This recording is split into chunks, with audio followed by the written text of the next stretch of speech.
I can't find the words to explain to you how good these pro gamers are. He's actually stimming his units as he leaves the base. He's trying to get so many other players' face that there's not even time for the Valix to finish. Naniwa's got his army split up. He's got one attack on the right-hand side.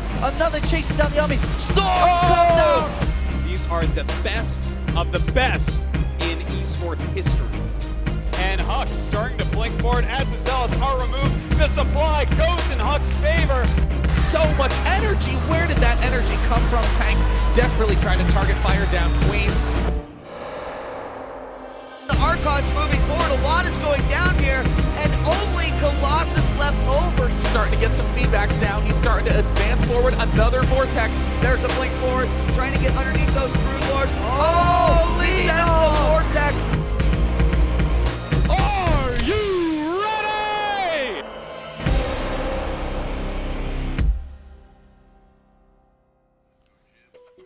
Ladies and gentlemen, hello and welcome from the MLG studios here in New York City. You're watching the Winter Season Showdowns.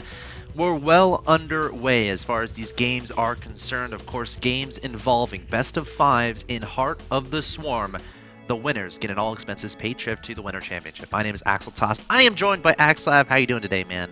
It's an excellent day. Of course, today is the last day of Korean players playing in this WSS. After today, we go on to the Southeast Asian qualifiers and, of course, the NA players, as well as that, I think, Grubby versus Demaga match we'll catch up on. But today, Polt versus Hero, world-class Korean players here. Of course, over in Sunday and Monday, last 2 days, we saw MC versus Alive, Tasia versus Violet. And, you know, it's been back and forth with TVP. We've seen Korean Zergs have struggled in Heart of the Swarm. Yeah. But as far as Terran and Protoss go, it's really gone back and forth. Sometimes Terran winning, sometimes Protoss winning. Hero versus Polt is to me, it's so up in the air. Yeah, it's going to be phenomenal. Of course, if you missed those two matches from the previous 2 days, MC versus Alive and Tasia versus Violet, definitely check those out. Personally, I think those are two of the best matches in the Winter Season Showdowns so far. Again, youtube.com/official MLG SE2. They are there right now in 1080p HD.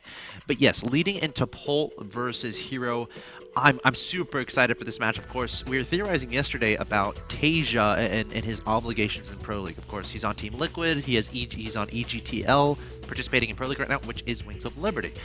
How does that constrict these Liquid players, Hero and Tasia, in their ability to practice Heart of the Swarm versus players who have been able to exclusively practice Heart of the Swarm in Violet and Polt? I think similar parallels can be made there. And we saw, we're like, all right, Tasia, we're not so sure, but Tasia played phenomenally when he took out Violet. And I feel like the same could happen here with Hero. I feel like these Team Liquid guys still have plenty of Heart of the Swarm experience, even though they have these Wings of Liberty obligations. It's amazing. They do. I mean, so much of it is just raw talent. If you've got a lot of raw talent, of course you have to play some Heart of the Swarm so you know the builds and stuff, but that's pretty easy to get that done with. I mean, as far as evolving a metagame, they may not contribute to that, but all they have to do is play basic strategy, and with the raw talent execution, we saw it from Tasia. The Marine splits last night were just out of control, man. That guy mixing into Hellbats too, really knowing how to utilize the full Terran arsenal. Yeah, being very cost efficient in each and every engagement, proving the downfall of Violet. Of course, Polt, on the other side of things, is a Terran player that it can't be ignored. He's been in Texas. He's been practicing so much Heart of the Swarm. Again, going against Hero, a PvT. I think it could go either way. How about we go ahead and jump into game Let's one? do it. Let's start off this series. Game number 1 is going to be on Cloud Kingdom. Of course, these two fine young scholarly gentlemen looking like they're ready to beat some people in StarCraft 2 in that picture, and that's what they're setting out to do here.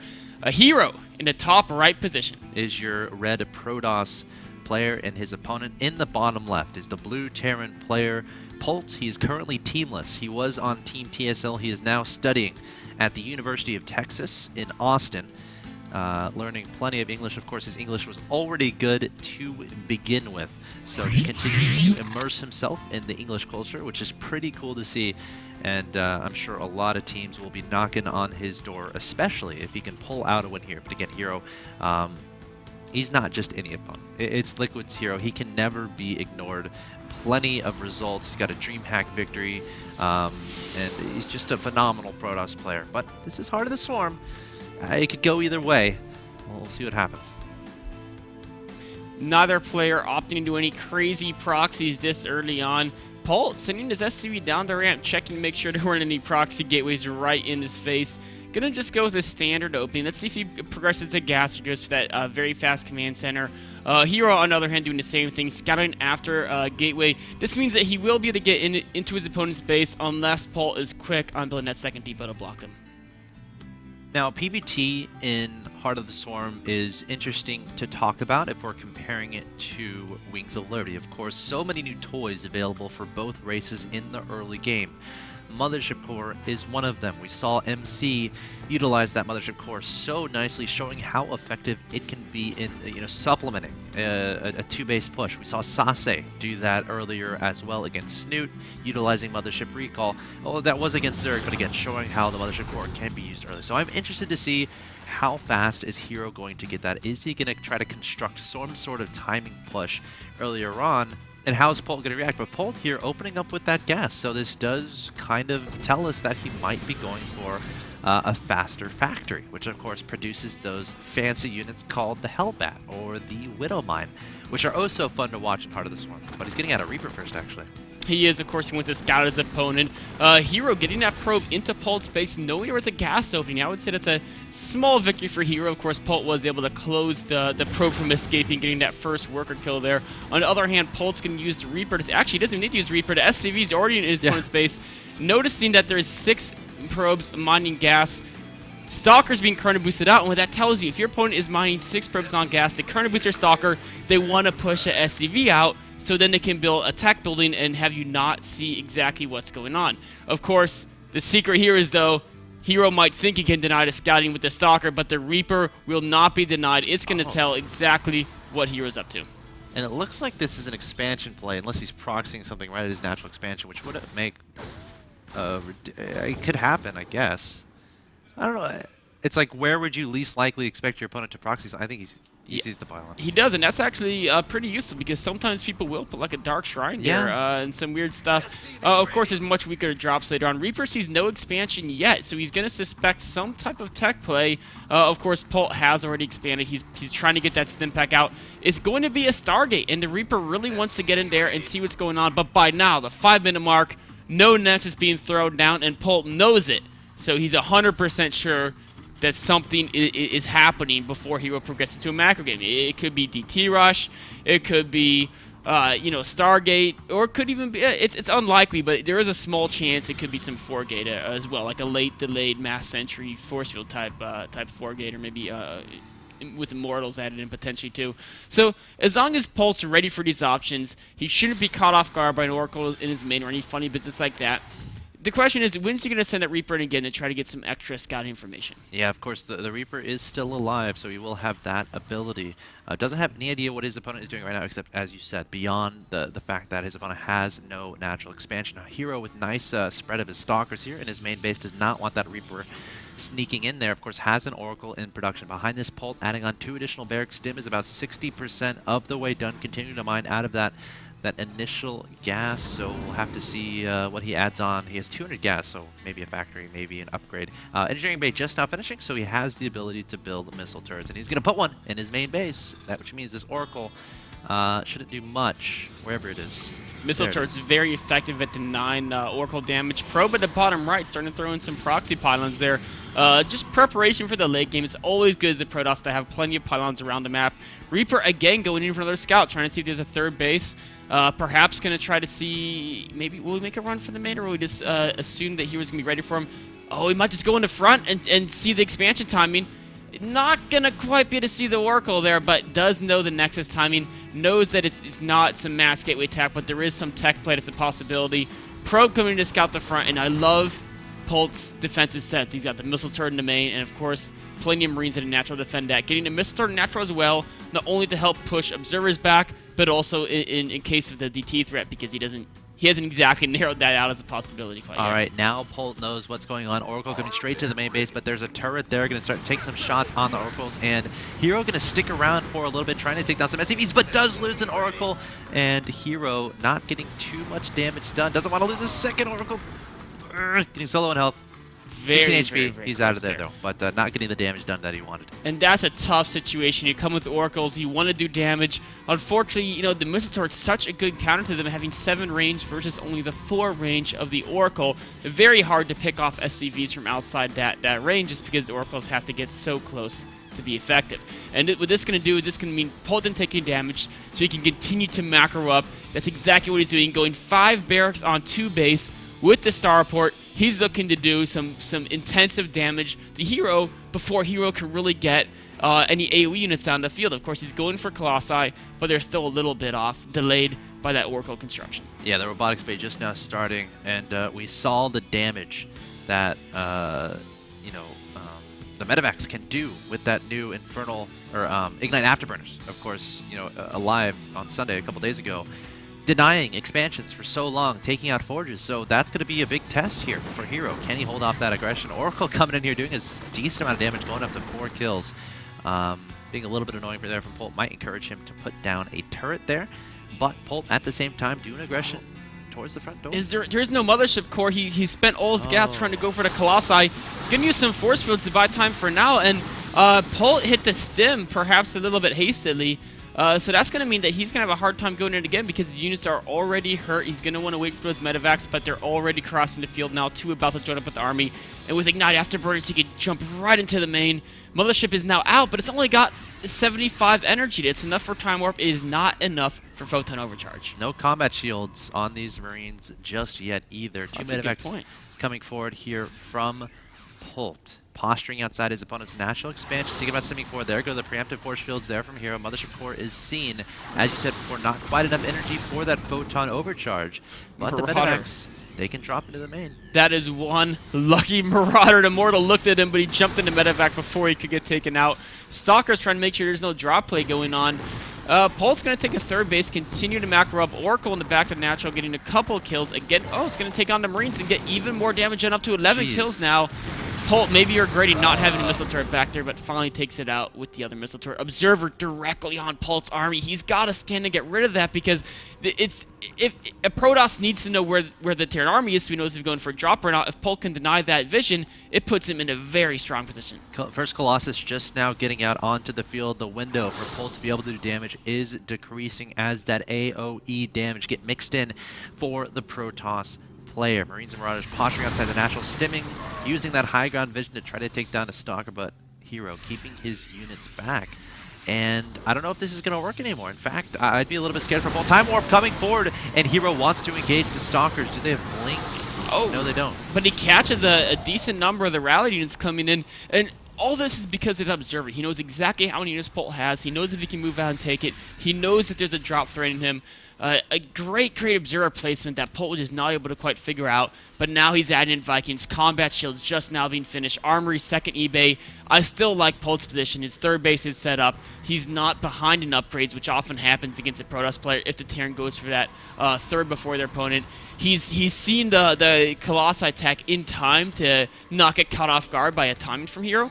And Hero's going to have to do a lot of really good engagements to deal with Polt's army. He's going to do a light counterattack here with, I think, 2 Zealots and a Stalker. Polt going to deal with that without too much trouble whatsoever. And as you said before, Hero has to start thinking about securing a 3rd base. He now knows his opponent has been on 3 bases for at least a little bit. And there we go. The probe heading on over to the 3rd base, but there's a Marine there going to deny entry. Probe is going to get taken out and just delaying this 3rd even longer, which is always a good thing. That's going to signal the army to come, and it's going to get revenge, taking that Marine out. But as Hero moves out and has to send his army to get a 3rd base, that's going to leave him more open to drop play. The more places you have to defend, the less defense you'll have at each one. Meanwhile, Polt's found that pilot at the bottom right. Marine gunning it down, a couple more friends coming to help him out with that. That's going to be just a big sigh of relief for Polt, knowing that it's going to be much, much more difficult for Hero to send harassment over to the 3rd base. 2nd starport being constructed, so he really wants to power out a lot of Vikings. You know what we could see from Polt here? We could see that's scary. We could see Ravens, or even just the classic Wings of Liberty style. If your opponent opens Colossi, just go kill him. Yeah, you just wait till you have about 14 Vikings, and then before they can add in Storm, you just pull like 30 SCVs, go A moving with SCVs to buffer. Yep. They'll take the Colossi shots by the time they're down. Hopefully the Vikings have killed the Colossi, And then in high food counts, I mean, Marine Marauder versus Gateway units is always going to favor that Marine Marauder. Even getting +1 weapons for those Vikings out of that armory. He might lose his factory. Is well underway here. Not too worried about it, I guess, as he already has 2 starports constructed, already has the armory, so doesn't need to rebuild that too fast. Of course, he's just focusing on bio. He doesn't really want to produce out of that factory. Hero's going for 2-2, but Polt will probably get there slightly before him, which could be the timing he's looking for, though I think he'll actually probably go before those upgrades complete. Now, it's interesting to note, no Templar Archives has yet been added on here from Hero. He probably wants to wait for the 5th and 6th gas to kick in before he starts transitioning into that. And again, that's the timing we were talking about, where if you can get enough Vikings to take out the Colossus, you can pretty much take out your opponent if they don't have Storm available. We could also see a timing where Storm is like 20 seconds from finishing, and that's when Polt decides to hit. So definitely something we have to keep an eye on, taking that 4th command center at the bottom side of the map. And Hero just continuing to posture outside of his 3rd, working on 2-2, chrono boosting those. Blink is on the way as well, just now adding on that 5th and 6th gas. He really needs to get that Storm, but of course, as the armies scale up bigger and bigger and bigger, it's going to benefit the Terran player until Storm comes into play. And, I mean, Polt's getting to Ghost Academy, but I think he's just going to wait for 2-2 and do a massive attack. We can see here all the bios is going to merge together to make the giant ball. The Vikings have already joined the fight. He looks like he wants to start engaging the 3rd, maybe even before 2-2, do some skirmishing to try to weaken up the Protoss opponent, force some force fields out. Yeah, that's what's going to happen. 1 sentry taken out there. 4 force fields are going to be used. Plenty of Vikings overhead scanning, looking for those Colossi. Stemming forward, the Marines and Marauders. Polt wants to make an engagement happen here, and now the Vikings starting to target down the Colossus. The Mothership Core is going to evaporate in about a second. There goes 1 volley from the Vikings. It's already down to half health. More scans going down, looking for any High Templar. Sees none, going to continue for the Colossi. Starting to do damage from the back. Vikings desperately trying to take them down, but the Colossi already doing a significant amount of damage. Nice force fields there from Hero, trying to keep Polt out of there, and the Viking count is going to be evaporated, but still a lot of Marines and Marauders on the ground. Great use of Blink Stalkers by Hero, but Polt may have just a little bit too much. He's got 2-2. Hero's 2-2 is not quite finished. Now finishes, but there's no Zealots to get to benefit from those upgrades. Polt streaming forward now. Plenty of medevacs to heal. There's only a single Colossus left, and the Protoss army is evaporating. Polt up 158 to 83 supply. The final Colossus is going to fall. Probes are going to have to be pulled against a 2-2 army with 3-3 on the way. More medevacs in production, more Marines and Marauders. We also have Mobius Reactor underway, so Polt can mix in Ghosts at any time.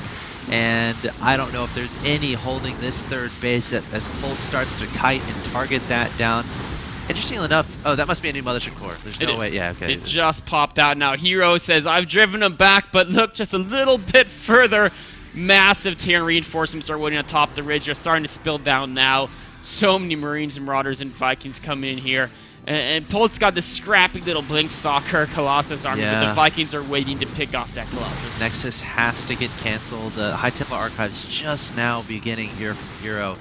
I'm not sure Polt's going to give him enough time to even get any High Templar on the field. Going to try to engage a couple force fields going down to try to keep those Marines and Marauders away, but the Vikings doing the damage necessary to the Colossus. Polt can even just lift up into medevacs and ferry over the force fields if he wants to get up close and personal. But there's the GG from Hero, and Polt is able to secure game number 1. A pretty convincing game there. Of course, you know, I think it started with that Stargate opening from Hero, where he went for the Oracle play. The Oracles weren't able to do enough damage. Polt able to take advantage, put a bunch of barracks on the field, apply a lot of pressure, eventually get a 3rd base, and then, as you said, he went for those very fast Vikings, 2 starports, churning them out 4 at a time.